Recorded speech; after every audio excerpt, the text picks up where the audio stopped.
Well, I think Donald Trump's involvement here and speaking out actually raises three very separate issues. Firstly, there is a presidential election looming 6 months away.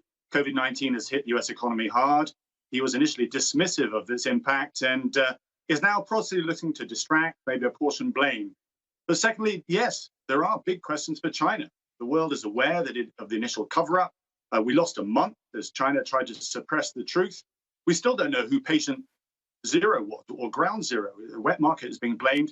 The international community has been locked out of Wuhan City. So we can't conduct that important international investigation, which I'm pleased that Britain is now stepping forward to participate in. But most importantly and thirdly, is it underlines the wider disagreement between the world's two superpowers at the very time that we need global cooperation, global leadership in order to tackle this virus.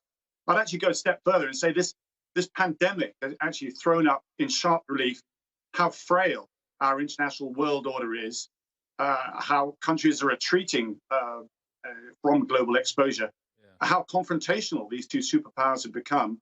And that's exposing a real and dangerous geopolitical power struggle, I suppose, at that very point that we're entering a 1930s scale recession. I really am concerned about the post-COVID world order and the dangers that we face. Yeah, and on this, I mean, even US intelligence, though, is not saying that they think it's been deliberately created in a lab, this virus. You're not suggesting that, are you? I'm not. I have written about this. We simply don't know because we can't get in there.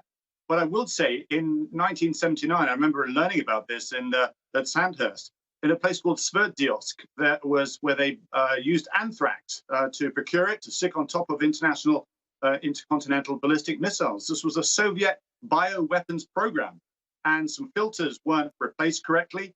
It leaked out into a brick factory across the road. 100 people died. They covered it up by saying that it was a bad batch of meat. It wasn't until the end of the Cold War that actually the Soviets or the Russians then admitted that is happening. This is after signing the bioweapons convention.